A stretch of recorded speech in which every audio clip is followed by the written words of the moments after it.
تساءلون به والأرحام إن الله كان عليكم رقيبا يا أيها الذين آمنوا اتقوا الله وقولوا قولا سديدا يصلح لكم أعمالكم ويغفر لكم ذنوبكم ومن يطع الله ورسوله فقد فاز فوزا عظيما أما بعد فإن أصدق الحديث كتاب الله وخير الهدي هدي محمد صلى الله عليه وسلم وشر الأمور محدثاتها وكل محدثة بدعة وكل بدعة ضلالة وكل ضلالة في النار أما بعد فأعوذ بالله من الشيطان الرجيم بسم الله الرحمن الرحيم وأن منا القاسطون ومنا دون ذلك كنا طرائق قددا وأن منا المسلمون ومنا القاسطون فمن أسلم فأولئك تحروا رشدا وأما القاسطون فكانوا لجهنم حطبا وأن لو استقاموا على الطريقة لأسقيناهم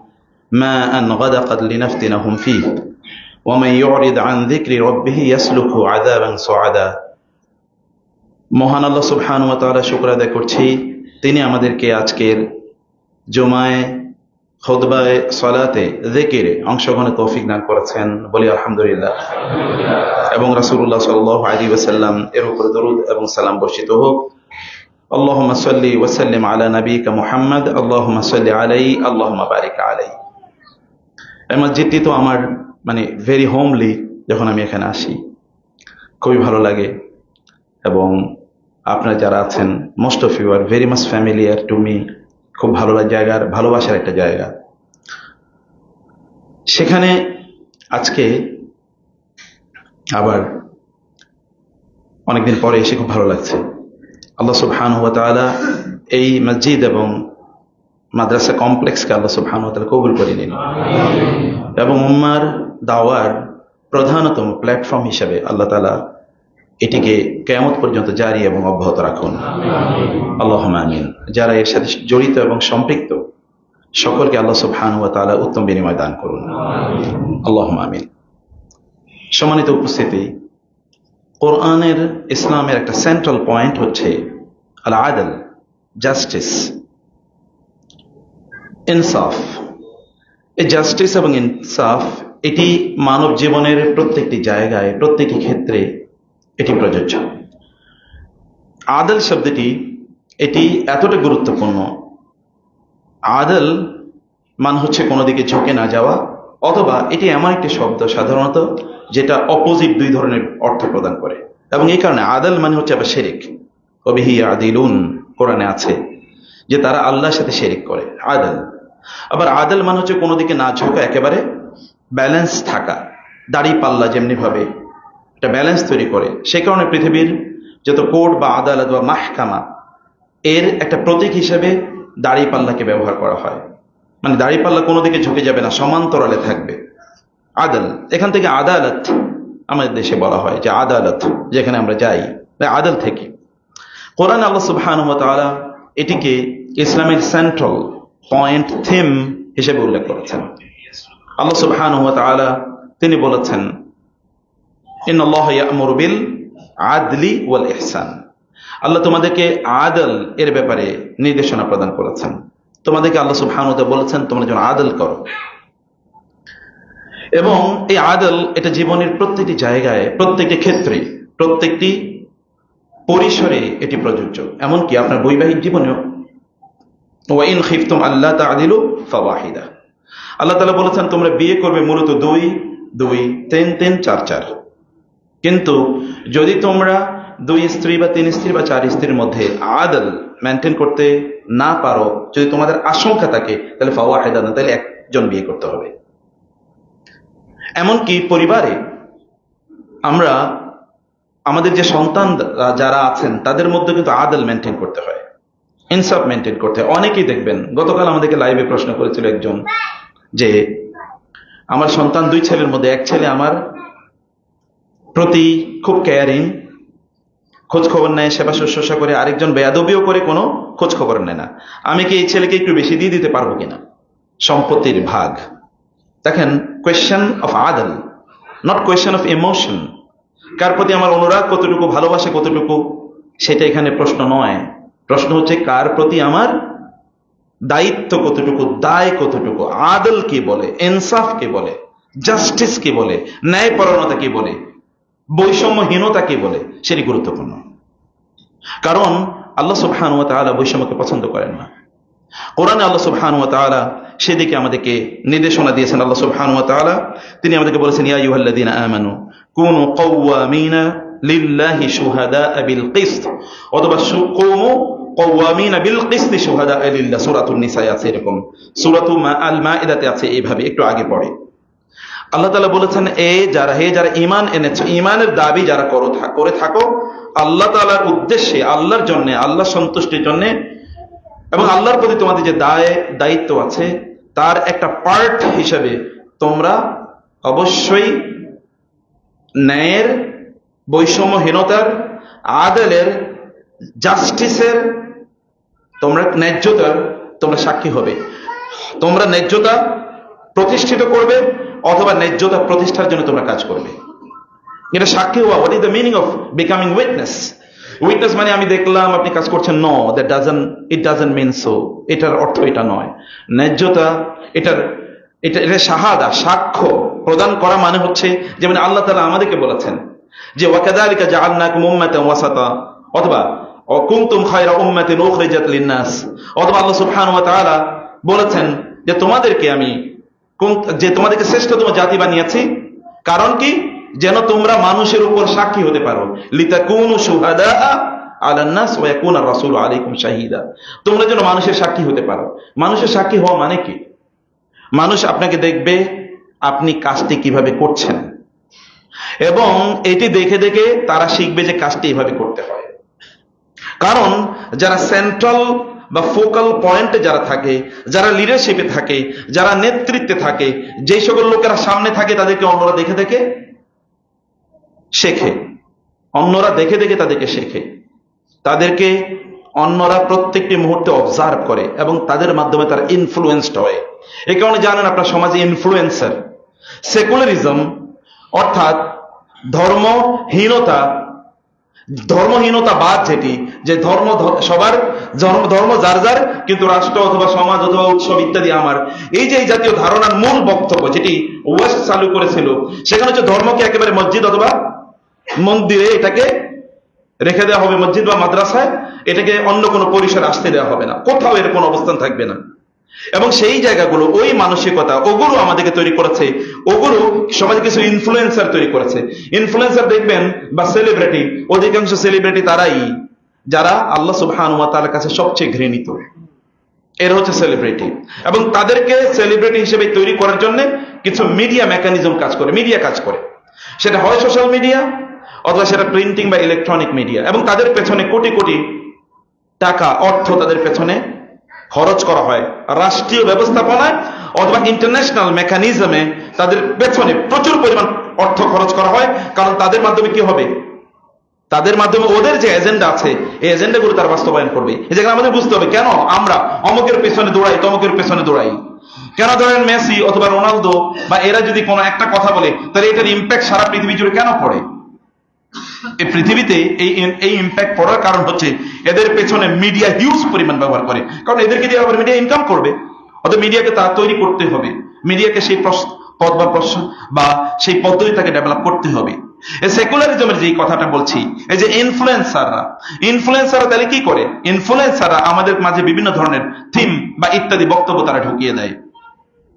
আমরা যে কথাটি একেবারে বলছিলাম, ওদেরকে আমরা ফলো করি, ওদেরকে আমরা অনুসরণ করি, ফলে সামনে যারা থাকে তাদেরকে অনুসরণ করা হয়। এদেরকে সামনে নিয়ে আসার ব্যবস্থা করা হয় সমাজের বিভিন্ন জায়গায়, বিভিন্ন ক্ষেত্রে, বিভিন্ন অঙ্গনে। সংখ্যা কিন্তু তারা খুবই কম, সংখ্যায় আমরা বেশি, কিন্তু ওদের কথায় আমরা অনুপ্রাণিত হই বা তাদের কথায় আমরা চলি। সম্মানিত ভাইয়েরা এবং বোনেরা, সে কারণে সেন্টারে যারা থাকে তাদের গুরুত্ব খুবই। আমরা এই গোটা পৃথিবীর সেন্টারে অবস্থান করছি মুসলিমরা, ফলে আমাদেরকে দেখাতে হয় how to lead the life, what the best example to be followed. সর্বোত্তম উদাহরণ কি? এটাই আল্লাহ তাআলা বলেছেন যে আমি তোমাদেরকে শ্রেষ্ঠতম জাতি বানিয়েছি, লিতাকুনু আলান নাসি শুহাদা ওয়া ইয়াকুনা আর-রাসূলু শাহীদান আলাইকুম ওয়া তাকুনু শুহাদা আলান নাস। যেন রাসূল তোমাদের জন্য স্ট্যান্ডার্ড হয়, তোমরা যেন মানুষের জন্য স্ট্যান্ডার্ড হও, মানুষ যেন তোমাদেরকে দেখে দেখে শেখে। আমরা লিডারশিপ তো আল্লাহ তাআলা এই জন্য আমাদেরকে দিয়েছেন, এই জায়গা থেকে যখনই আমরা ছিটকে পড়েছি তখন এই লিডারশিপ আমাদের কাছ থেকে চলে গেছে। এখন পৃথিবীর সবচেয়ে খারাপ কাজগুলো মুসলমানদের মধ্যে পাওয়া যায়। পৃথিবীর সবচেয়ে খারাপ শাসকরা হচ্ছে মুসলিম শাসকরা, গোটা পৃথিবী জুড়ে। পৃথিবীর সবচেয়ে দরিদ্র সমাজ হচ্ছে কি মুসলিম সমাজগুলো। পৃথিবীতে যদি আপনি দেখেন যাদের চরিত্র সবচেয়ে, আপনি যদি নেগেটিভ এর দিক থেকে দেখেন যে চরিত্র এগুলো উন্নত নয়, তাহলে এগুলো দেখবেন মুসলমানদেরই। পৃথিবীতে মিথ্যা কথা কেবল মুসলমানরাই বেশি বলে, আর অন্যরা এত বেশি বলে না। কারণ মুসলমানরা মিথ্যা বলাকে কখনো কখনো জায়েজ করে, অথবা ঘুরিয়া ফিরিয়া এটাকে একটা মেকানিজম তৈরি করে যে আমি এটা মিথ্যা বলি না, আমি ওটা বলতে চেয়েছি। অন্য জাতি তারা বুঝবে না যে ওর মিথ্যা, যে তারা বলছে, তারা মিথ্যা কোনোদিন শুনেও না, মিথ্যা বলবে কোত্থেকে? কিন্তু আমরা তো মিথ্যা যা বলি তাই মিথ্যা বলি, যাহা বলিব তাহা মিথ্যা বলিব, মিথ্যা ছাড়া কিছুই বলিব না, এটাই আমাদের শপথ। এবং এভাবেই আমাদের রাষ্ট্র থেকে শুরু করে একেবারে সাধারণ মানুষ পর্যন্ত সর্বত্র এটি চলছে। মূল প্রবলেমটা কোথায়? বলা হয় যে মাছের পচে কোনটা আগে বলেন তো? আগে পচে মাথা, মাথা যখন পচে তখন পুরো শরীর পচে যায়। অথবা ওই জায়গাটার পচন আমাদের গোটা মুসলিম বিশ্বজুড়ে জায়গায় পচন ধরেছে বা পচন তৈরি হয়েছে। মূল সমস্যাটা কোথায়? ওই যে আদল বা ইনসাফের মূল সমস্যা। এমনকি আমি যে কথা বলছিলাম যে এটা পরিবারেও তৈরি করতে হয়, এমন কোন জায়গা নেই যেখানে আপনি ইনসাফ তৈরি করতে পারেন। আপনি মনে করবেন না যে কেবল অমুকের দিকে ইঙ্গিত করা, তমুকের দিকে না, এটাও এক ধরনের মানসিক রোগ, যে যখনই কথা বলা হয় তখনই আপনি ঘুরিয়ে ফিরে আরেক দিকে চলে যান। এটা অমুকের ব্যাপারে বলা হয়েছে, আমার ব্যাপারে বলা হয়নি। অথচ আমরা অধিকাংশই জালিম, অধিকাংশ আমরা জালিম। কোন একটি কাজ যেভাবে করার কথা সেভাবে কাজটি না করাটাই হলো জুলুম, আর কোন একটি কাজ যেভাবে করার কথা এভাবে করাটাই হলো কি আদল। আদলের বিপরীত হচ্ছে জুলুম, আর জুলুমের বিপরীত হচ্ছে কি আদল। এই দুটো কনসেপ্ট ইসলামের সেন্ট্রাল কনসেপ্ট। এবং এই কারণে আল্লাহ সুবহানাহু ওয়া তাআলা সবকিছুকে পছন্দ করলেও বা কাউকে ক্ষমা করে দিলেও তিনি জালিমকে ক্ষমা করবেন না। এবং তিনি আল্লাহর সাথে শিরক করাটাকে তিনি জুলুম হিসেবে উল্লেখ করেছেন, ইন্না শিরকা লাযুলমুন আযীম। এটাও জুলুম, জুলুমের ক্যাটাগরি আছে। কিছু জুলুম আল্লাহর প্রতি, যেটা আল্লাহ ক্ষমা করবেন না, কিছু জুলুম মানুষের প্রতি, এটাও তিনি ক্ষমা করবেন না, মধ্যখানে গুলো তিনি ক্ষমা করে দেবেন। ইন্নাল্লাহা লা ইয়াগফিরু আন ইউশরাকা বিহি ওয়া ইয়াগফিরু মা দুনা যালিকা লিমান ইয়াশা। আল্লাহ তাআলা অন্য গুনাহগুলো ক্ষমা করে দিতে পারেন, কিন্তু তার সাথে শিরকের গুনাহ তিনি ক্ষমা করবেন না। এবং তিনি বলেছেন ইউগফারু লিশ-শাহীদি, তার হাদিস, তার নবী বলেছেন ইউগফারু লিশ-শাহীদি কুল্লু যামবিন ইল্লা দাইনু। শহীদের সকল গুনাহ ক্ষমা করে দিলেও মানুষের হকের সাথে সম্পৃক্ত যেটা, সেটি আল্লাহ সুবহানাহু ওয়া তাআলা ক্ষমা করবেন না। অতএব দুটো জায়গায় দুটোই জুলুম, একটা জুলুম স্রষ্টার প্রতি, খালেকের প্রতি, আর একটা হচ্ছে কি মাখলুকের প্রতি। এই দুটো আল্লাহ তাআলা ক্ষমা করেন না। সম্মানিত ভাইরা, সম্মানিত বোনেরা, আমরা পারিবারিক অঙ্গনে জুলুম করে থাকি, যেটা আমি বলছিলাম। এবং সেটা কিভাবে? সন্তানদের মধ্যে কাউকে একটু বেশি প্রেফারেন্স দেয়া, কাউকে একটু কম প্রেফারেন্স দেয়া। কেউ আমার একটু সেবা করে, আমাকে একটু ভালোবাসে, অথবা আমার খোঁজ খবর একটু নেয়, এই কারণে তাকে একটু বেশি দেওয়া, কাউকে একটু কম দেয়া। এটা পরিবার থেকেই জুলুম আমরা তৈরি করে শুরু করলাম। এবং এরা যখন এখান থেকে জুলুম শিখলো, তখন এটা বিভিন্ন পর্যায়ে যেখানেই তারা যায় সেখানে তারা এই জুলুমের চর্চা তারা করে থাকে। আল্লাহ রাসূল সাল্লাল্লাহু আলাইহি ওয়াসাল্লামের কাছে নুমান ইবনে বাশীর রাদিয়াল্লাহু তাআলা আনহু এর পিতা আসলেন এবং বললেন, ইয়া রাসূলুল্লাহ, আমার এই সন্তান নুমান খুবই ভালো, ওকে আমি একটা গিফট দিতে চাই। রাসূলুল্লাহ সাল্লাল্লাহু আলাইহি ওয়াসাল্লাম বললেন, তুমি কি তোমার সকল সন্তানকে এরকম গিফট দিতে চাও? বলে, না, আমি শুধু তাকিয়ে দিতে চাই। তিনি বলেন, ফাইন্নী লা উশহিদু আলা জাওর, ফাইন্নী লা আশহাদু আলা জাওর, আমি কোন জুলুম এর সাক্ষী হতে পারি না। এটা তো জুলুম, তুমি তোমার এক সন্তানকে দিচ্ছ, আরেক সন্তানকে দেবে না, এটা জুলুম, আমি এটা সাক্ষী হতে পারি না। রাসূলুল্লাহ সাল্লাল্লাহু আলাইহি ওয়াসাল্লাম বসেছিলেন, তার পাশে একজন সাহাবী বসেছিলেন। সেই সাহাবীর ছেলে সন্তানটি তার কাছে আসলে তিনি তাকে চুমু দিলেন এবং তার কোলের উপর, উরুর উপর বসালেন। এরপরে তার মেয়েটি আসলো, আসার পরে ওই মেয়েটিকে তিনি চুমু দেন নাই, কোলেও বসান নাই, পাশে দাঁড় করিয়ে রাখলেন। রাসূলুল্লাহ সাল্লাল্লাহু আলাইহি ওয়াসাল্লাম বললেন, তুমি তো তোমার মেয়ের উপর জুলুম করলে, তুমি তো মেয়ের উপর কি করলে? জুলুম। আপনি কি পৃথিবীতে এমন কোন আদর্শ দেখেছেন যেখানে emotional justice is also established? Emotional justice মানে কিন্তু আপনি বুঝুন, ইমোশন তো অন্তর্দৃশ্য, এটা তো দেখতেও পাওয়া যায় না। ইমোশন তো অন্তর্দৃশ্য। রাসূল সাল্লাল্লাহু আলাইহি ওয়াসাল্লাম বলেন ইমোশনালি তুমি এমন অমুককে একটু বেশি ভালোবাসা দেখাইলা, অমুককে তুমি চুম্বন করলা, তমুককে চুম্বন করলা না, তোমার সন্তানের এমুককে একটু বেশি ভালোবাসলা, অমুককে কম ভালোবাসলা, এটা তুমি জুলুম করলা, আদল করলা না। ইদিলু বাইনা আওলাদিকুম, ইদিলু বাইনা আওলাদিকুম, ইদিলু বাইনা আওলাদিকুম, তোমাদের সন্তানদের মাঝে তোমরা আদল মেইনটেইন করো। আদল শব্দটি अगेन রাসূলুল্লাহ সাল্লাল্লাহু আলাইহি ওয়াসাল্লাম উল্লেখ করেছেন। এবং এই কারণে আদল ইসলামে এতটা সেন্ট্রাল। আল্লাহ সুবহানাহু ওয়া তাআলা বলেছেন, ওয়ালা ইয়াজরিমান্নাকুম শানাআনু কওমিন আলা আল্লা তা'দিলু ইদিলু হুয়া আকরাবু লিত-তাকওয়া। এবং তিনি বলেছেন, ওয়ালাউ আলা আনফুসিকুম আউল ওয়ালিদাইনি ওয়াল আকরাবিন, তোমরা আদল করতে হবে। যদি তোমাদের পিতামাতার বিরুদ্ধে যায় এমনকি তোমাদের সন্তানদের বিরুদ্ধে যায়, অথবা তোমাদের সবচেয়ে নিকটাত্মীয়দের বিরুদ্ধে যদি যায়, তাহলে তোমাদেরকে আদল করতে হবে। আদলের বাইরে কোনো কারণ, এটা মানুষের হকের সাথে সম্পৃক্ত, এটা মানুষের হক। আল্লাহ সুবহানাহু ওয়া তাআলা will never forget it, will never forgive it. ভুলেও যাবেন না, লা ইয়াযিল্লু রাব্বি ওয়ালা ইয়ানসা, তিনি ভুলেও যান না, এবং তিনি কি এটাকে তিনি মিসও করে, এটাকে তিনি সাইডলাইনেও রেখে দেন না যে ঠিক আছে এটাকে মাফ করে দিলাম। He doesn't forget and he doesn't forgive. তিনি ক্ষমাও করেন না, তিনি ভুলেও যান না। কারণ এটা অত্যন্ত গুরুত্বপূর্ণ। ইসলাম টিকে আছে এই আদলের উপর, গোটা আদল। কারণ অন্যান্য ধর্মগুলো এই আদল থেকে তারা বের হয়ে গেছে। আল্লাহ তাআলার সাথে তারা শিরক করেছে, আদল থেকে বের হয়ে যাওয়া। আল্লাহ ছাড়া অন্য কারো কিছু তারা উপাসনা করা শুরু করে দিয়েছে, এটা আদল থেকে বের হয়ে যাওয়া। অন্য ধর্মগুলো এটা হয় তারা মাত্তাখাযাল্লাহু মিন ওয়ালাদিন, আল্লাহ সুবহানাহু ওয়া তাআলা কোন সন্তান গ্রহণ করে না। ইহুদি এবং খ্রিস্টানদেরকে নেগেট করে দেয়া হলো ইসলাম থেকে। ওমা কানা লাহু, এবং তার সাথে কোনো ইলাহুন, তার সাথে কোনো ইলাহ নাই, তার সাথে কোনো যার ইবাদত তোমরা তাকে বাদ দিয়ে করবে, এটা হিন্দুইজম, বুদ্ধিজম এবং অন্যান্য ধর্মকে নেগেট করে দেওয়া হয়েছে। তাহলে একটাই, ইন্নাদ দীন ইনদাল্লাহিল ইসলাম। কারণ মূল বক্তব্য এখানে আদল। আদল মানে হচ্ছে আল্লাহর সাথে আদল এবং বান্দার সাথে আদল, আল্লাহর সৃষ্টির সাথে।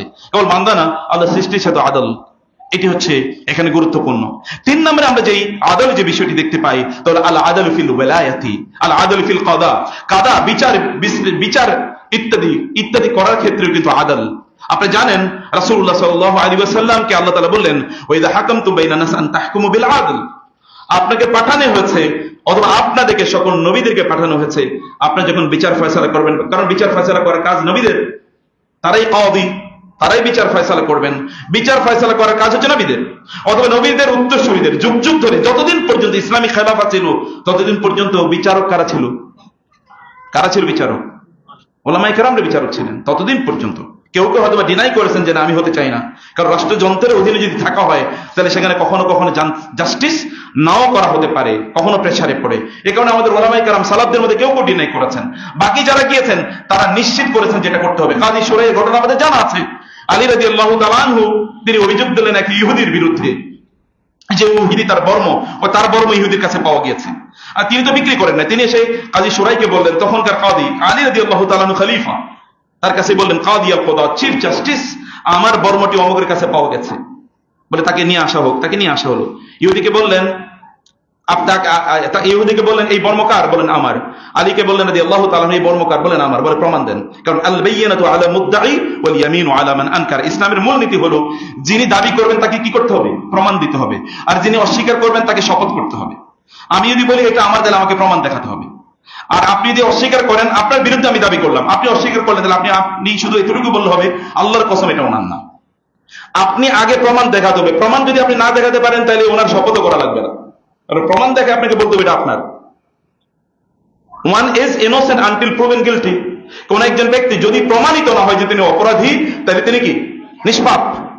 তাহলে তিনি নিষ্পাপ, যদি অপরাধী প্রমাণিত না হয়। এটা ইসলামের মূলনীতি। এই অবস্থায় আলী রাদিয়াল্লাহু তাআলা আনহু যখন প্রমাণ দেখাতে পারলেন না, তখন কাজী শুরাই বললেন, এটা ইহুদি, তুমি চলে যাও, এটা নিয়ে, এটা তোমারই। যখন ইহুদি চলে যাচ্ছিলেন, আলী রাদিয়াল্লাহু তাআলা আনহু তার জামার আস্তানা থেকে তিনি কি করলেন? একটি তলোয়ার বের করে বলেন, কাদি, আজকে যদি তুমি আমার পক্ষে কোনো রায় দিতে, তাহলে তলোয়ার দিয়ে তোমাকে আমি হত্যা করে ফেলতাম। কাজী শুরাই বলেন, ইয়া আমিরুল মুমিনিন, দেখবেন তিনিও তার জামার আস্তিন থেকে একটা তলোয়ার বের করে বলেন, আজকে শাসক হিসেবে যদি আপনি আমাকে বাড়াবাড়ি করতেন, তাহলে আজকে আমি আজকে আপনাকে শেষ করে ফেলতাম। খোদা! ইহুদি যাচ্ছিল, দৌড়ে এসে বলল, আশহাদু আল্লা ইলাহা ইল্লাল্লাহ ওয়া আন্না মুহাম্মাদুর রাসূল। আমি সাক্ষ্য দিচ্ছি আল্লাহ ছাড়া কোনো ইলাহ নাই, মুহাম্মদ সত্যি আল্লাহর রাসূল। যেই ধর্ম একজন কাদিও কোদাত অথবা একজন আমিরুল মুমিনের বিরুদ্ধে ফয়সালা দিতে কাদিউল কোদাতকে বাধ্য করে না, তার পক্ষে ফয়সালা দিতে বাধ্য করে না, অথবা কাদিউল কোদাত এতটা সাহস নিয়ে কথা বলতে পারে, এর চেয়ে উত্তম তো কোনো জীবন ব্যবস্থা হতেই পারে না। এটাই সত্য জীবন ব্যবস্থা। সম্মানিত ভাইরা, কারণ কি? কারণ হচ্ছে এটা জাস্টিসটা, এটা আপনি সাধারণ মনে করবেন না, প্লিজ। এটাকে সাধারণ মনে করবেন না, বৈষম্যকে আপনি সাধারণ মনে করবেন না। এটা খুবই গুরুত্বপূর্ণ একটা জিনিস। এর উপর গোটা দিন এর উপর ভিত্তি করে আছে। গোটা পৃথিবীতে মুসলিমরা তারা দিন প্রচার করেছে বি আখলাকিহিম, তাদের চরিত্রের মাধ্যমে অধিকতর। যেখানে তারা গিয়েছে তারা সত্যবাদী ছিল। তারা দেখেছে এই অঞ্চলে, যদি আপনি দেখেন এই ইন্ডিয়ান সাবকন্টিনেন্ট, যদি আপনি দেখেন এই গোটা অঞ্চলে, পাকিস্তান, ইন্ডিয়া, বাংলাদেশ এবং মায়ানমার অথবা শ্রীলঙ্কা এবং নেপাল, এই অঞ্চলটাতে যদি আপনি দেখেন, ইসলাম যে প্রচারিত হয়েছে মানুষের, আমাদের এখানে যারা দায়ী ছিলেন অথবা যারা ব্যবসা করতে এসেছেন অথবা এখানকার যারা মিলিটারি কমান্ডার হিসেবে ইখতিয়ারউদ্দিন বখতিয়ার খলজিদের মতো যারা এসেছেন, তারা যে জাস্টিস করেছেন, এই জাস্টিসের কারণে লোকেরা মুগ্ধ হয়ে গিয়েছে। কারণ অন্যরা তো এখানে জাস্টিস মেনটেন করে নাই, এখানে কাস্ট সিস্টেম ছিল। এখানে কেউ কি হিন্দু, এর মধ্যে কেউ উচ্চ বর্ণের, কেউ নিম্ন বর্ণের ইত্যাদি ইত্যকার, কেউ আবার আনটাচেবল, যাদেরকে অস্পৃশ্য, তাদেরকে ছোঁয়া যায় না, অচ্ছুত, এরকম লোকজন ছিল। এই যে সমাজে ডিসক্রিমিনেশন ছিল। আমি এলিট ক্লাসের লোক, ফেরাউনি সিস্টেম, এবং এটা হচ্ছে লোয়ার ক্লাসের লোক।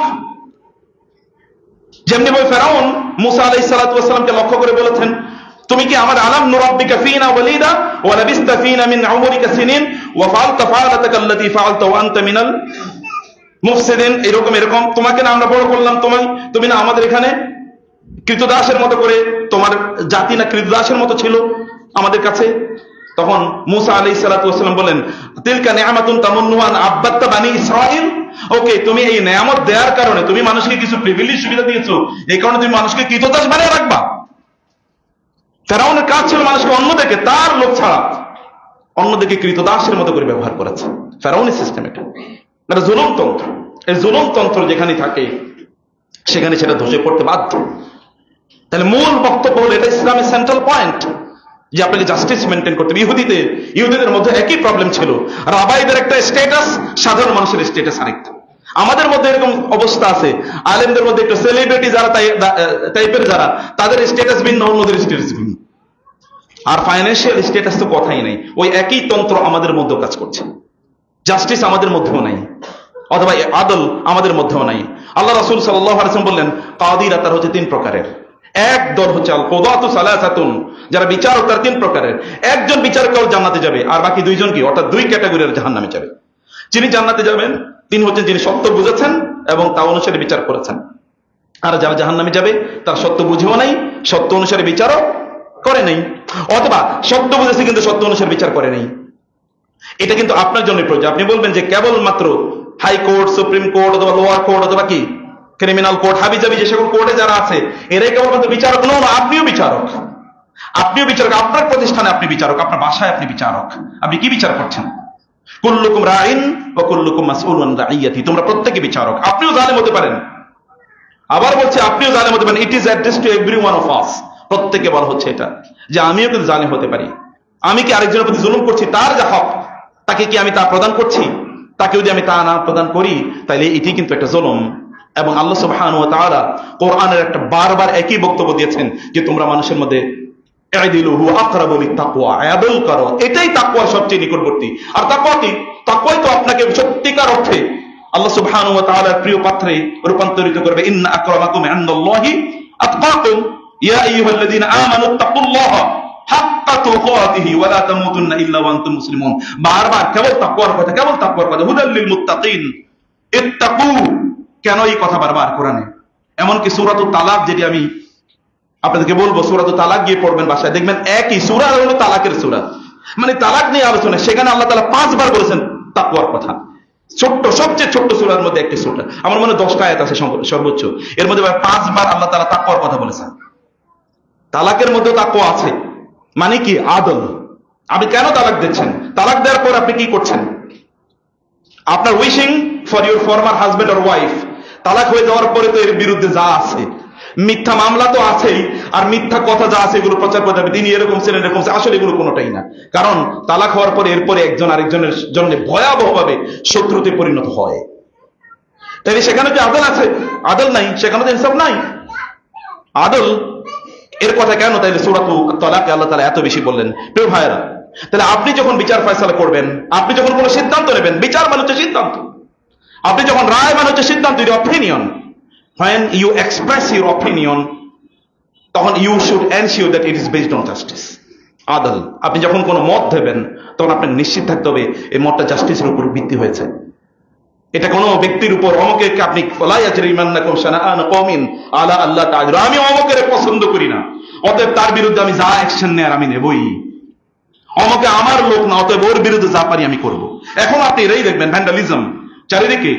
যখন আপনি দেখবেন এখন অমুকের গিয়ে অমুকে ধরে তমুকের, কারণ কি? ওনাকে আমি পছন্দ করি না। এটাই আল্লাহ সুবহানাহু ওয়া তাআলা বলেছেন আল বাগদা। বাগদা মানে হচ্ছে অমুকে আমি পছন্দ করি না, এই কারণে তার বিরুদ্ধে আমি লাগবো।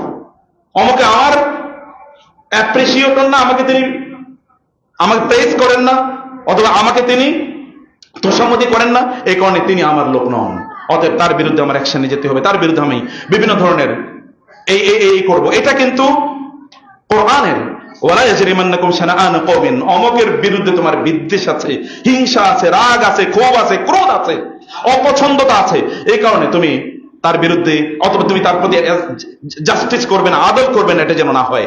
এটিও আল্লাহ সুবহানাহু ওয়া তাআলা বলেছেন। এবং আল আদলু ফি আশ-শাহাদাতি, সাক্ষ্য প্রদানের ক্ষেত্রে কিন্তু আদল, কোরআন আল্লাহ সুবহানাহু যেমন বারবার তিনি বলেছেন যে শুহাদা লিল্লাহি বিল কিসত, শুহাদা বিল কিসত লিল্লাহ, তোমরা সাক্ষ্য হও, সাক্ষী দাও তোমরা আদলের উপর ভিত্তি করে। আপনি দেখেন সাক্ষীর অবস্থা কি, আপনি কোন একটা ঘটনা ঘটার পর সাক্ষী খুঁজে পাবেন না। সাক্ষ্য মানে কি, আপনি যা দেখেছেন তা আপনাকে বলতেই হবে, এটা হাইড করা যায় না। আল্লাহ সুবহানাহু ওয়া তাআলা বলেছেন ওয়া মান ইয়াকতুম, যেই সকল ব্যক্তিরা শাহাদাতান ইনদাহু মিনাল্লাহ, আল্লাহর কাছ থেকে তার কাছে যে সাক্ষী এসেছে আল্লাহর পক্ষ থেকে, যারা এগুলোকে গোপন করে রাখে তারা জালেম, তারাও জালেম, এরাও জুলুমের সহযোগী, এই কারণে আহমদ ইবনে হাম্বল রাহিমাহুল্লাহকে যখন প্রশ্ন করা হলো কোন একজন, তিনি যে কারাগারে তাকে রাখা হয়েছিল, ওই কারাগারের ফটক রক্ষী অর্থাৎ সেখানকার যে দারওয়ান এসে তাকে বললেন যে ইয়া ইমাম, আপনি কি মনে করেন আমি কি জালিমের সহযোগী হব কিনা, আমি কি জালিমের সহযোগী? তিনি বললেন মিয়া তুমি তো নিজেই জালেম, জালিমের সহযোগী কি? তোমার জামা কাপড় যারা ধুয়ে দেয় ওরা হলো জালিমের সহযোগী, তুমি তো জালিম নিজেই।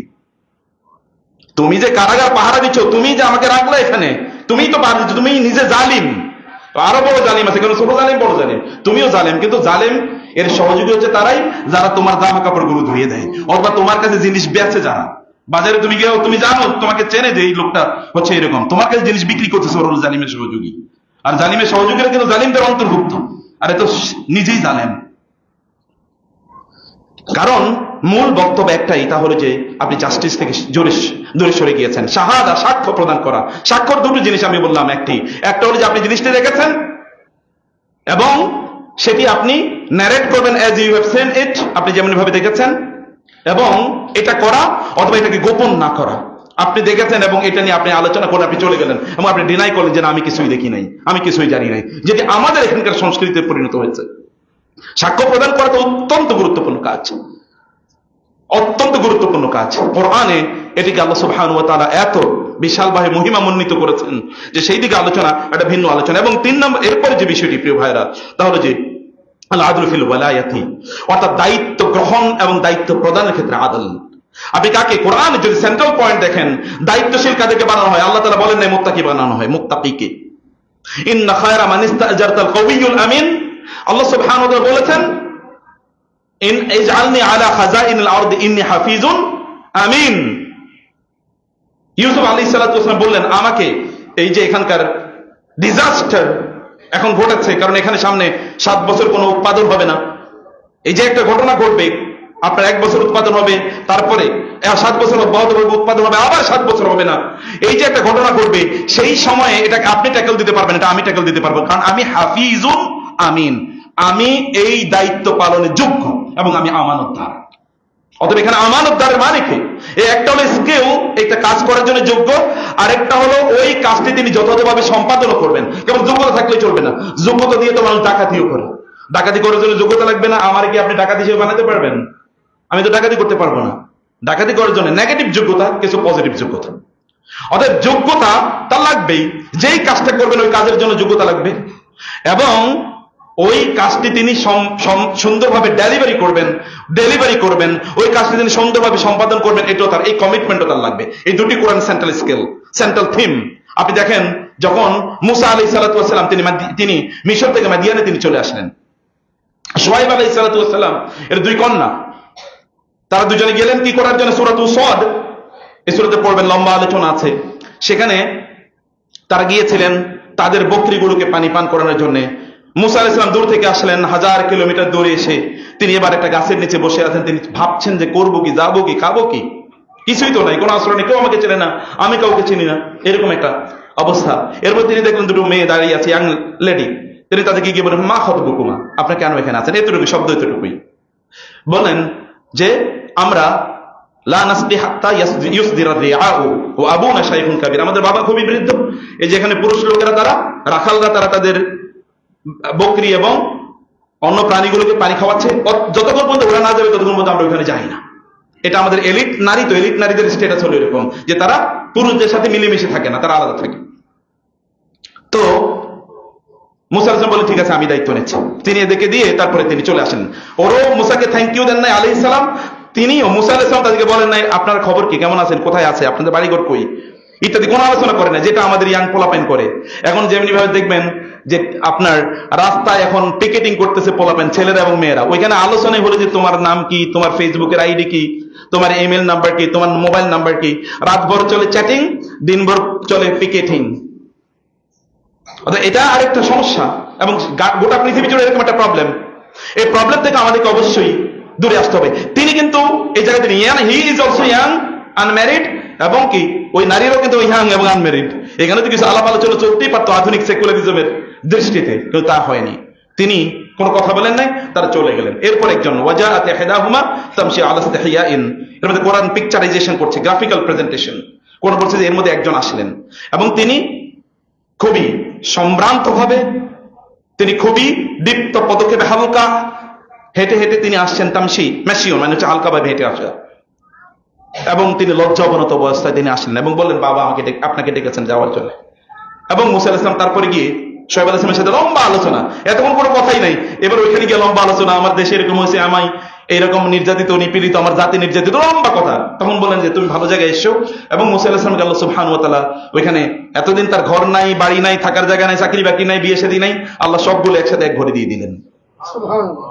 আল্লাহ সুবহানাহু ওয়া তাআলা, কারণ তিনি মানুষের সেবা করেছেন, মানুষের তিনি খেদমত করেছেন। যাই হোক, আমরা এখানে যে কথাটি বলছি সম্মানিত ভাইরা, মুসা আলাইহিস সালাতু ওয়াস সালাম তিনি মূলত এখানে তার মুসা আলাইহিস সালাতু ওয়াস সালামের মূল ইস্যু কি ছিল?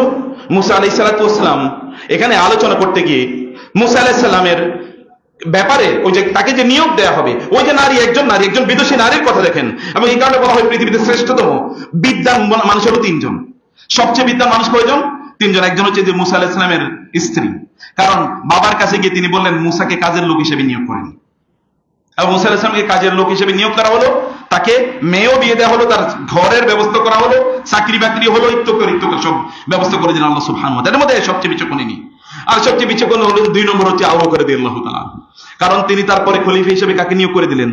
ওমর রাদিয়াল্লাহু তাআলা। এত বিচক্ষণ, যখন তিনি তাকে নিয়োগ দিলেন লোকেরা এসে বলেন ওমরের মতো মানুষকে আপনি নিয়োগ দিয়ে গেলেন, ওমর না খুবই কঠিন, খুবই টাইট ইয়ার ক্ষেত্রে, অ্যাডমিনিস্ট্রেশন ক্ষেত্রে, আমরা সাধারণ মানুষ ওমরের সাথে পারবো কিনা। তিনি বললেন যদি কিয়ামতের দিন আমাকে আল্লাহ জিজ্ঞেস করেন যে তোমার পরে কাকে নিয়োগ দিয়ে এসছো, আমি বলবো আল্লাহ উম্মতে মুহাম্মাদের মধ্যে শ্রেষ্ঠতম মানুষ ওমরকে নিয়োগ দিয়ে এসছি, আমার এর চেয়ে উত্তম মানুষ আমার কাছে ছিল না। আমি আল্লাহর কাছে কথা বলতে পারবো যে আমি কাকে দিয়ে গেছি।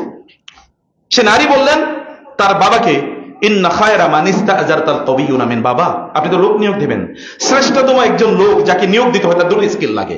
এটা যারা আপনাদেরও বাসায় বাড়িতে চাকরি বাকরিতে কাজ করবে, এটা আপনাদেরকে দেখতে হবে। আল কবি, তিনি হচ্ছেন স্কিল, যেই কাজে তাকে নিয়োগ দেবেন একটা স্কিল আছে। এটা তিনি, তার বাপ কি ছিলেন, তার দাদা কি ছিলেন, তার 14 গোষ্ঠী কি করেছে, তিনি কি আমার বংশের লোক, তিনি কি আমার গোত্রের লোক, তিনি কি আমার কমিউনিটির লোক কিনা, এগুলো কোনো দেখার বিষয় নয়। কমপক্ষে মুসলিমরা এই কাজ করতে পারে, এটা অন্য কেউ করুক, এটা মুসলিমদের কাজ নয়। এটাই বৈষম্য, এটাই মূল বক্তব্য, এটাই কোরআনের মূল বক্তব্য। এর মধ্যে একটি, তা হলো আপনি যাকে নিয়োগ দেবেন তিনি ওই কাজে দক্ষ থাকতে হবে। ওই কাজে কি তার দক্ষতা লাগবে। যদি দক্ষতা তার না থাকে, তাহলে আপনি যখন তাকে নিয়োগ দেবেন, তাহলে আপনি যাদেরকে তিনি সার্ভিস দেবেন ওই সকল মানুষের প্রতি জুলুম করলেন, কারণ দক্ষতা না থাকলে তিনি তো সার্ভিস দিতে পারবেন না। আর অদক্ষ লোক কি করে? দুর্নীতিবাজ হয়। অদক্ষ লোক কি হয়? দুর্নীতিবাজ হয়, কারণ তাকে তো তার তো কিছু তো স্কিল দেখাইতে হবে। সে তখন ডাকাতির স্কিল দেখায়, ভালো স্কিল তো আর তার নাই, অর্থাৎ কোন একটা স্কিল তো তার দেখাতে হবে। এটা তাকে তখন এটা তিনি দেখিয়ে চলেন। এটা সমাজ দুর্বৃত্তায়ন, অর্থাৎ ক্রিমিনালাইজেশন অফ দ্য সোসাইটি। এটা অনলি বিকজ অফ যেই সকল লোকের non skill people are put and employed in the important positions, যে সকল লোকেরা তারা যদি দায়িত্বশীল না হয়, তারা যদি যোগ্য হয়, তাহলে তাদেরকে যদি কোথাও আপনি নিয়োগ প্রদান করেন, আপনাদের প্রতিষ্ঠানগুলো, আমাদের প্রতিষ্ঠানগুলো, আমাদের পরিবারগুলো এবং আমাদের সমাজগুলো, আমাদের রাষ্ট্র ব্যর্থ হয়ে যায় কেবলমাত্র এই জায়গায়। এই কারণে যে গুরুত্বপূর্ণ লোককে গুরুত্বপূর্ণ জায়গায় তাকে নিয়োগ দেওয়া হয় না, কারণ এখানে মানুষের যে হক আছে এটা আমরা বুঝি না, এই দায়িত্ব আমাদের না। এবং 2 নম্বর হচ্ছে আল আমিন, তিনি আমানতদার হবেন। তার স্কিল আছে, কিন্তু স্কিলের মাধ্যমে তিনি 30,000 কোটি টাকা লুট করেছেন, অথবা 50,000 কোটি টাকা লুট করেছেন। 50,000 আমার মাঝে মাঝে বলার সময় মাথাটা একটু ঘুরে ওঠে। 50,000 কোটি, আপনি চিন্তা করতে পারেন? এটা মাথা ঘুরায় যে এই কথা যখন শোনা হয়। তাহলে তিনি কি, তার যোগ্যতা ছিল না? আপনারা 1 কোটি টাকা দেওয়ার পরে আপনি দেখবেন হার্ট ফেল করছেন, কারণ 1 কোটি টাকা আপনি কোনোদিন দেখেন, আপনি ভাববেন যে এই টাকা দিয়ে করবো কি, অতএব হার্ট ফেল করে মরে যাই। সঙ্গে আপনি দেখেন একজন গরিব মানুষের আপনি 1,000 টাকার একটা নোট দিয়ে দেখেন, তো আপনি দিকে এরকম তাকিয়ে থাকে, ভাই কি আপনি পাগল হয়ে গেছেন? কারণ সেই 1,000 টাকা কেউ তাকে সাধারণত দেয় না, অথবা সেটা সে প্রত্যাশা করে এতটুকু সে বহনও করতে পারে না, বহন করার শক্তি তার নাই। তো এই লোকগুলো কত বড় হাতের অধিকারী, স্কিল আছে, কিন্তু স্কিলটা নেগেটিভ স্কিল। আমানতদার না, তিনি আমানতদার লোক লাগে, যেটি ওমর রাদিয়াল্লাহু তাআলাকে রাতের বেলা ঘুমাতে দিতেন না। আবু বকর রাদিয়াল্লাহু তাআলা খলিফা হওয়ার পর একজন মেয়ে বললেন, একজন ইয়াং লেডি, যে আবু বকর তো এর আগে আমাদের বকরিগুলো দহন করে দেন, আমি পারি না, আমার মা বৃদ্ধা। আবু বকরের কানে এই শব্দ আসার পর আবু বকর দৌড়ে গিয়ে বলেন, না না, আমি আমিরুল মুমিন হয়েছে দেখে গিয়েছি, খলিফাতুল মুসলিম হয়ে দেখে গিয়েছি, আমি এখনো তোমাদের বকরির দুধ দহন করে দেব। এবং তিনি যেতেন দুধ দহন করতেন প্রতিদিন ফজরের পর। আবু বকর রাদিয়াল্লাহু তাআলা কোথায় যেন যান, ওমর রাদিয়াল্লাহু তাআলা দেখলেন আবু বকর প্রতিদিন ফজরের পর কই যায়, একটু দেখি। তিনি গেলেন, যাওয়ার পর দেখলেন যে একটা কুড়ে ঘরে তিনি ঢুকেছেন। কুড়ে ঘর থেকে তিনি বের হন, ওমর রাদিয়াল্লাহু তাআলা পরে গেলেন, ঢুকলেন ওখানে। আবু বকর চলে আসার পর ওমর ঢুকে দেখলেন ওখানে একজন বৃদ্ধা অন্ধ নারী সেখানে আছেন। তিনি বললেন, আপনি কে? বলে, আমি এরকম বৃদ্ধা অন্ধ। এই যে লোকটা আসলে উনি কে? আমি তো চিনি না, অন্ধ। উনি প্রতিদিন আসেন, সকালবেলা আমার রান্না বান্না করে দিয়ে যান এবং আমার জামা কাপড়গুলো ধুয়ে দিয়ে যান। এটা আমিরুল মুমিন, খলিফাতুল মুসলিমিন। আমানতদার কাকে বলে? ওমর রাদিয়াল্লাহু তাআলা এই জন্যই বলতেন, ফোরাত নদীর ওই তীরে বা ওই রাস্তায় যদি, ইরাকের ওই রাস্তায় যদি কোন একটি কুকুর না খেয়ে মারা যায়, অথবা একটি ওট বা ঘোড়া যদি হোঁচট খায়, তাহলে কিয়ামতের দিন আল্লাহ আমাকে প্রশ্ন করেন, ওমর ওই রাস্তাটা মুসলিম হলো না কেন? বলো, তুমি তো দায়িত্বশীল ছিল, রাস্তা কেন মুসলিম থাকলো না? তাহলে তো আমি সেদিন বাঁচতে পারবো না। সেদিন আমি যদি দুর্বাঘাস হয়ে যেতাম, আমি যদি দুর্বাঘাস। একজন ব্যক্তি যদি এই মানসিকতা থাকে, আপনি তার মাধ্যমে জুলুম কিভাবে চিন্তা করেন? আদল, দিস কল আদল, এটা কয় আদল। এই আদল আপনাদের মধ্যে থাকতে ভাই। মনে করেন না যে অমকের কথা আবার বলছে, আবার ভালো করে বলছেন, এটা অন্য কারো কথা, এটা আপনারই বক্তব্য। This is your life story, এটা আপনার জীবনের গল্প, এটা আমাদের জীবনের গল্প। আমরা এরকম কাজই করে থাকি। আমরা প্রত্যেকটা জায়গায় এইভাবে জুলুমতন্ত্র আমরা তৈরি করি, আমাদের পরিবারেও, অথবা আমার পরিবেশে, আমার প্রতিবেশে, আমার সমাজে, আমার প্রতিষ্ঠানে, আমার রাষ্ট্রে, সব জায়গায়। এই কারণে বলছি, মুসলিম দেশগুলোতে এটা আছে। আপনি পৃথিবীতে অন্য জায়গায় গিয়ে দেখেন তো, বলা হয়, অনেকে আমাদেরকে বলেন কি, আমাদের দেশগুলো, মুসলিম দেশগুলো, বাংলাদেশ, পাকিস্তান, ইত্যাদি, এই সকল দেশ কি সবচেয়ে বেশি ইসলামিক, নাকি আমেরিকা সবচেয়ে বেশি ইসলামিক? আমি বলি, this is very confusing question. কারণ ওইখানে ভ্যালু আছে, মানুষের মূল্যবোধ আছে। কেউ কারোর উপরে ওইভাবে জুলুম করে না, করেও না, করতে চিন্তাও করে না, চিন্তাও করতে পারে না। আছে, সমাজ তো অন্যায় ভর্তি, অর্থাৎ ইমোরালিটি, যদি অনৈতিকতার কথা বলি, অনৈতিকতায় ভর্তি বটে, কিন্তু এমনি যে সকল জাস্টিসের যে সকল ইস্যুগুলো আছে, এগুলো কোনো কম্প্রোমাইজ নাই, এগুলো কোনো কম্প্রোমাইজ নাই। এই কমপক্ষে এতটুকু জায়গা ওরা তৈরি করতে পারে, সেই ভ্যালু গুলো তৈরি করেছে। গতকাল একজন আমাকে বললেন যে স্পেন থেকে মুসলমানদেরকে ওরা তাড়িয়ে দিয়েছে বটে, মুসলমানদের পোশাক আশাক গুলো মুসলমানরা ওইখান থেকে চলে এসছে, কিন্তু মুসলমানদের ভ্যালু গুলো ওরা রেখে দিয়েছে, মূল্যবোধ গুলো রেখে দিয়েছে। ওই সমাজে মূল্যবোধ আছে। জার্মানি, আমার এক বন্ধু আমাকে বললেন, জার্মানিতে গিয়ে তিনি একজনকে, তার একজন সাথীকে বললেন, তার সাথে যিনি গিয়েছেন, যে ওইখান থেকে গিয়ে ওই 1 নম্বর জিনিসটা নিয়ে আসো। তো উনি জার্মানির মিউনিখের বহু জায়গায় ঘুরে 1 নম্বর জিনিসটা পান নাই, না পেয়ে এসে তারপরে হোটেলে তাকে বলেন, আমি তো ওই 1 নম্বর জিনিসটা পাই না। তো পাশে আরেকজন ছিল, যে পান নাই কি? বলে যে ওই জিনিসটা সবচেয়ে খাঁটি, 1 নম্বরটা কিনতে গিয়েছিলাম, পাই নাই। বলে, তুমি তো ভুল করছো, এইটাই, এখানে তো 1 নম্বর 2 নম্বর নাই, সবই 1 নম্বর। তুমি যে জিনিসই তো একটা, তো তুমি যে 1 নম্বর বলছো, ওরা বুঝতেই পারে না যে আসলে জিনিসটা কি, আসলে জিনিসটা কি। আর আমাদের নম্বর ছাড়াও আছে অনেকগুলো, নম্বর তো আছে, নম্বর ছাড়াও আছে। তো এইটা, এই জাস্টিসটা আমরা মেনটেন করতে পারি না, এই কোয়ালিটি আমরা মেনটেন করতে পারি না, মানুষের হক বা অধিকার, এই বিষয়টা আমরা একেবারেই বুঝতে পারি না। সম্মানিত ভাইয়েরা এবং বোনেরা, এমনকি আপনি যখন কোনো লোকের নিয়োগ দেবেন, তখন এই জায়গায় আপনাকে জাস্টিস দেখতে হবে। এই জায়গায় অন্য কোনো কিছু দেখার দরকার না। আমার বাবা অনেক বড় জ্ঞানী, আল্লাহওয়ালা, বিদ্বান ছিলেন, তাতে কি আসা যায়? নূহ আলাইহিস সালাতু ওয়াস সালাম তো ওয়ান অফ দ্য উলুল আজমি মিনার রুসুল, 6 জন নবী বা 5 জন নবীর নাম নিলে একজন নবী বলতে হয় নূহ আলাইহিস সালাম। কিন্তু তার ছেলের কি হয়েছে? তার ছেলে তো প্লাবনে নিমজ্জিত হচ্ছিলেন, তিনি বললেন ইয়া রাব্বি ইন্না ইবনি মিন আহলি, আল্লাহ আপনি না বলছেন ওয়া ইন্না ওয়াদাকাল হক, আপনার ওয়াদা তো হক, সত্য, আপনি বলেছেন আমার পরিবারকে আপনি বাঁচাবেন, আমার সন্তান তো আমার পরিবারভুক্ত। আল্লাহ তাআলা বললেন না, ইন্নাহু লাইসা মিন আহলিক ইন্নাহু আমালুন গায়রু সালেহ, না না, ও তোমার পরিবারভুক্ত নয়, তার আমলটা সালেহ নয়, গায়রু সালেহ। অথবা আহল শব্দটি থেকে আহলিয়া আসে আরবি ভাষায়। আহলিয়া মানে হচ্ছে তাআহিল, মানে যোগ্যতা, মানে কি যোগ্যতা, কোন একজন ব্যক্তি যোগ্য লোককে ওই জায়গায় দিতে হবে, এবং তিনি যদি আমানত হন, দুটো কম্বিনেশন। এবং ইউসুফ আলাইহিস সালাম একই কথা বলেন, হাফিজ এবং আমিন, আমি এই জায়গাটাই যোগ্য এবং এই জায়গাটির আমি আমানতদার। কোরআন সেন্ট্রাল এই দুটো পয়েন্ট, প্রিয় ভাইরা। অর্থাৎ আপনি যখন কোনো মানুষকে নিয়োগ দেবেন তখন এইটাই করতে হবে। যদি আপনি সেটা না করেন তাহলে আপনি রাষ্ট্র টিকাতে পারবেন না, সমাজও টিকাতে পারবেন না, পরিবারও টিকাতে পারবেন না। পরিবার ব্যাপারে রাসূল সাল্লাল্লাহু আলাইহি ওয়াসাল্লাম বলেছেন আল মারআতু সালিহা, তুমি একজন সালিহা নারীকে তুমি বিয়ে করো। এখন সালিহা মানে কি? সালিহা শব্দের আরবি ডিকশনারি খুঁজে দেখেন, সালিহা শব্দের দুটো অর্থ আছে, একটা হচ্ছে দিনদার নেককার, আর একটা হলো যোগ্য। মা হওয়ার জন্য যোগ্য তিনি, বাবা হওয়ার জন্য যোগ্য। ওমর ইবনে খাত্তাব রাদিয়াল্লাহু তাআলার কাছে এক বাবা এসে বললেন আমার ছেলে আমার অবাধ্য। ছেলেকে ডাকলেন, ডেকে বললেন যে তুমি তোমার বাবার অবাধ্য কেন? বলে তিনি আমার অবাধ্য আগে ছিলেন। বাবা আবার অবাধ্য হয় কিভাবে? বলে তিনি আমার অবাধ্য আগে ছিলেন কিভাবে? বলে তিনি আমাকে একটা খারাপ মা দিয়েছে, আমার মাটা ভালো না, তিনি আমার নামটা ভালো রাখেন নাই, এবং তিনি আমাকে কোরআন শেখান নাই। ওমর রাদিয়াল্লাহু বলেন আসাইতা ইবনাকা ক্বাবলা আন তাসিয়াক, তোমার সন্তানের অবাধ্য তুমি হয়েছো তোমার সন্তান তোমার অবাধ্য হওয়ার পূর্বে। যারা বলছে ও ঠিকই বলছে, তুমিও তার অবাধ্য হয়েছো, অর্থাৎ তুমি তার হক আদায় করো নাই, এখন সে তোমার হক আদায় করছে না, কামাতে দিল তো দান, তুমি তো তার হক আদায় করো না। একজন সন্তানের হক কি? একজন ভালো মা উপহার দেয়া, একজন ভালো বাবা উপহার দেয়া, একটা সন্তানের হক কি? এবং তাকে কোরআন শিক্ষা দেয়া, তাকে দ্বীন শিক্ষা দেয়া, তাকে তার সুন্দর নাম রাখা, ইত্তকার জিনিসগুলো করে, এটা সন্তানের হক। সে হক তো আমরা ঠিক মতো আদায় করি না। সম্মানিত ভাইরা এবং সম্মানিত বোনেরা, কোন একটা সমাজে যদি এই আদল না থাকে তাহলে ওই সমাজ কোনোদিন পবিত্র হয় না, ওই সমাজ কোনোদিন বারাকাপূর্ণ হয় না। রাসূল সাল্লাল্লাহু আলাইহি ওয়াসাল্লাম বলেছেন ইন্নাল্লাহা লা ইউকাদ্দিসু উম্মাতান লা ইউকদা ফীহি বিল আদল ওয়া লা ইয়াখুযু আদ-দাঈফু হাক্কাহু মিনাল কওয়ি গায়রা মুতাআতাইন। ওই সমাজ কোনোদিন পবিত্র এবং কল্যাণপ্রাপ্ত হতে পারে না যেই সমাজে আদল এবং ইনসাফ নাই, যেখানে আদলের উপর ভিত্তি করে বিচার ফয়সালা করা হয় না, এবং যেখানে দুর্বলরা গরিব মানে শক্তিশালীদের কাছ থেকে তাদের হকগুলো আদায় করে নিতে পারে না।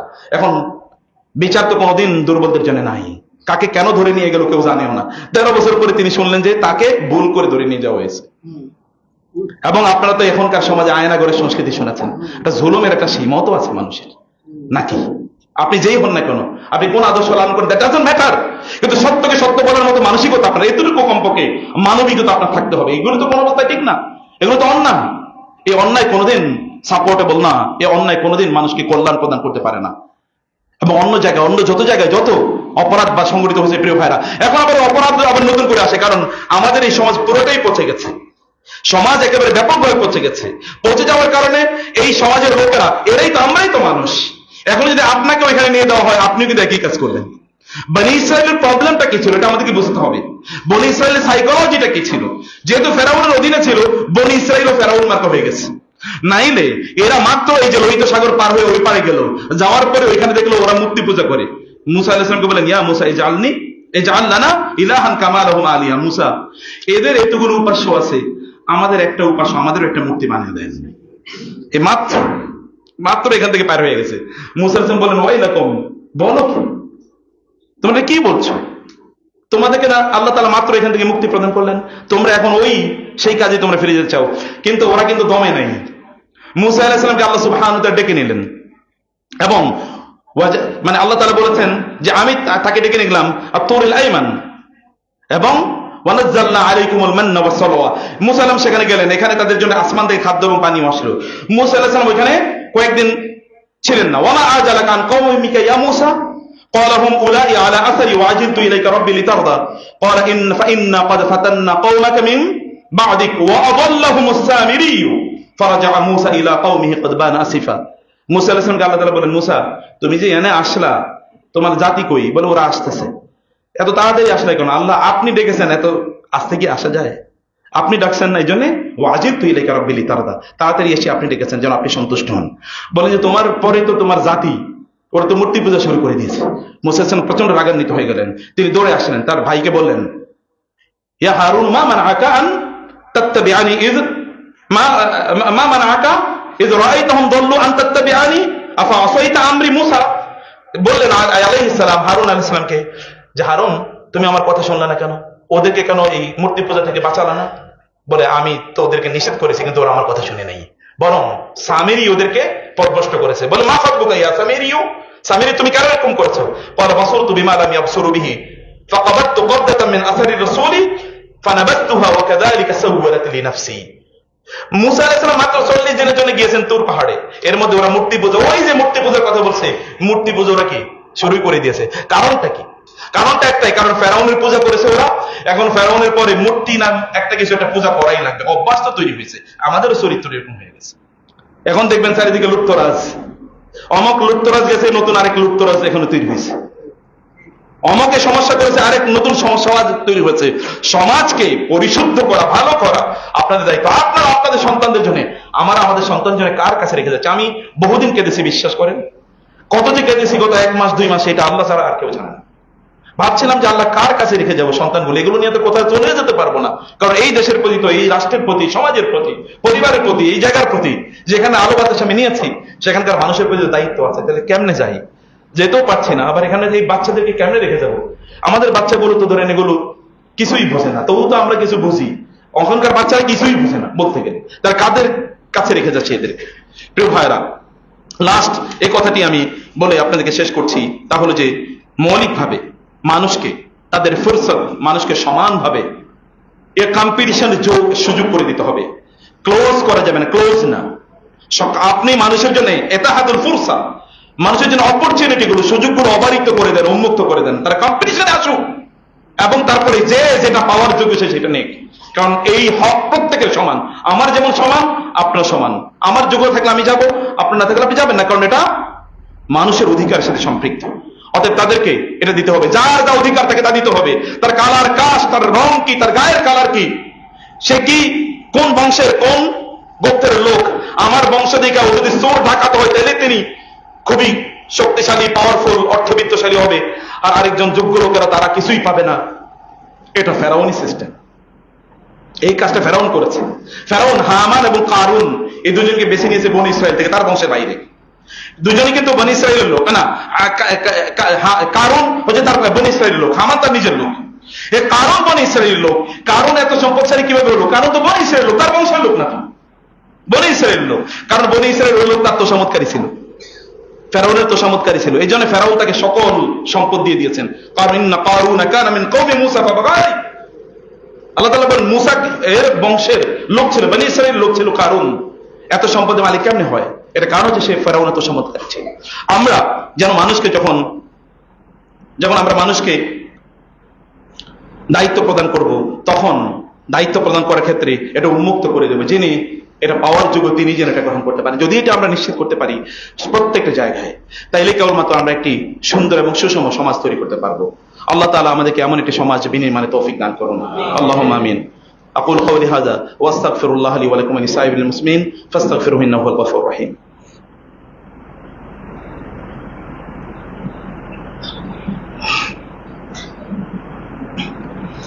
ইন্নাল হামদালিল্লাহ ওয়াস সালাতু ওয়াস সালামু আলা রাসূলিল্লাহ وعلى آله وأصحابه ومن والاه أما بعد فأعوذ بالله من الشيطان الرجيم بسم الله الرحمن الرحيم إن الله وملائكته يصلون على النبي يا أيها الذين آمنوا صلوا عليه وسلموا تسليما اللهم صل على محمد وعلى آل محمد كما صليت على إبراهيم وعلى آل إبراهيم إنك حميد مجيد اللهم بارك على محمد وعلى آل محمد كما باركت على إبراهيم وعلى آل إبراهيم إنك حميد مجيد। সম্মানিত ভাইরা এবং বোনেরা, মানুষ যখন এরকম একটা সমাজে থাকে, এমন একটা সময় থাকে, তখন মানুষের মধ্যে অহংকার তৈরি হয়। কারণ অহংকার এটি শয়তানের সবচেয়ে বড় অস্ত্র। শয়তান অহংকারী হয়ে আবা ওয়াস্তাকবারা ওয়া কানা মিনাল কাফিরিন, সে অহংকার করেছে। আবার ফেরাউনের ব্যাপারে আল্লাহ সুবহানাহু ওয়া তাআলা বললেন যে ফেরাউন কি করেছিল? অহংকার করেছিল। মূল প্রবলেম হলো অহংকার, এটা একটা ডিজিজ, মানসিক রোগ। এই অহংকারে মানুষ অন্ধ হয়ে যায়, অহংকারে মানুষ বেদিক জ্ঞান শূন্য হয়ে যায়। অহংকারে তখন মানুষ অন্য কারো কথাবার্তা শোনে না, বাতরুল হক ওয়া রিয়াউন নাস ওয়া গামাতুল বাতরুল হকি ওয়া গামাতুন নাস, মানে তখন হককে সত্যকে প্রত্যাখ্যান করে এবং গামাতুন নাস মানুষকে ছোট করে দেখে, তুচ্ছ-তাচ্ছিল্য করে, মানুষকে এমন শব্দচয়ন মানুষের ব্যাপারে করে যেটি মানুষের সম্মান এবং মর্যাদার সাথে যায় না, এরকম শব্দচয়ন করে মানুষ। এটা কারণ কি? মূল রোগটা কোথায়? মূল রোগটা হলো অহংকার। তাদের বডি ল্যাঙ্গুয়েজ অহংকার প্রকাশিত হয়, তার চোখে মুখে অহংকার প্রকাশিত হয়। এই অহংকার বিভিন্ন কারণে তৈরি হয়। অহংকার সম্পদের কারণে তৈরি হয়, অহংকার ক্ষমতার কারণে তৈরি হয়, অহংকার সৌন্দর্যের কারণে তৈরি হয়। অহংকারী দেখবেন একদল পুরুষ জামা কাপড় সুন্দর পরে অথবা দেখতে সত্যি খুবই সুন্দর, আবার মহিলারা একটু যদি সুন্দরী হয় তাহলে তো তার অহংকারের ঠেলায় আর কেউ তার কাছেই যেতে পারে না। অহংকার মানুষকে ধ্বংস করে দেয়। অহংকার যেমনি ফেরাউন ধ্বংস করে দিয়েছিল ইবলিসকে, ঠিক তেমনি ভাবে ইবলিস এই রোগী মানুষের মধ্যে তৈরি করে দেয়। কোন অবস্থায় যেন আপনার মধ্যে অহংকার না আসে। অহংকারের সমাধানের জন্য মূল জিনিস যেটি, তাহলে যে আল্লাহ শুকর আদায় করা, আল্লাহর সামনে সেজদায় লুটিয়ে পড়া, আল্লাহর সামনে সেজদায় লুটিয়ে পড়া, আমাদের মুখটাকে নিয়ন্ত্রণ করা। আপনার জ্ঞানের অহংকার থাকতে হবে, অনেক বেশি জ্ঞানী। আপনি কোন বিশ্ববিদ্যালয়ে পড়েছেন সেটাও কিন্তু একটা অহংকারের বিষয়। আমি দেখতাম যখন ইউনিভার্সিটি ক্যাম্পাস থেকে বের হতাম ঢাকা বিশ্ববিদ্যালয় এবং অন্য জায়গায় ঘুরতাম, তো দেখতাম বলবেন না আমি ঢাকা বিশ্ববিদ্যালয়ের ছাত্র, এটাও একটা অহংকারী ইস্যু। আমি বুয়েটের ছাত্র, আইইউটির ছাত্র এখানে কেউ থাকতে পারে না, ওইখানে দেখতাম আমি আইইউটিয়ান, এটাও বলতো। এটা একটা অহংকারের ইস্যু। কোন ইস্যু? আমি হার্ভার্ডের ছাত্র, আমি অক্সফোর্ডের ছাত্র, আমি মদিনা ইউনিভার্সিটির ছাত্র, অথবা আমি উম্মুল কোরআন, আমি আল আজহারি। এগুলো অহংকার এর মূল উদ্রেককারী। এগুলো মানুষের মধ্যে অহংকার তৈরি করে দেয়। এগুলোকে চেক করতে হবে, চেক অ্যান্ড ব্যালেন্স, এগুলো চেক করতে হবে। অহংকার এবং আত্মমর্যাদা এক জিনিস না, আত্মমর্যাদা ডিফারেন্ট জিনিস। আত্মমর্যাদা থাকবে, সেলফ এস্টিম, এটা থাকতেই হবে। আত্মমর্যাদা নাই, ওই জাতি তো ওই ব্যক্তি তো একেবারে ধ্বংস। অথবা আত্মমর্যাদা থাকবে, কিন্তু অহংকার যেন আমাদেরকে ওভারকাম না করে, অহংকার যেন আমাদেরকে পেয়ে না বসে। আল্লাহ তুমি আমাদেরকে বোঝার তৌফিক দান করো।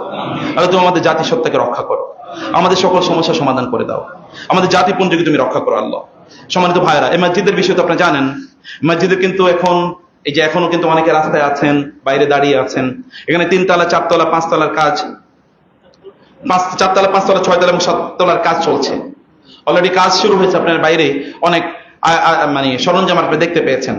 হয়তো বৃষ্টির দিন আছে, এছাড়াও সামনে লোক এখানে আসতে পারছে না অনেকেই, কারণ তারা মনে করছেন ওইখানে গেলে জায়গা পাবো না।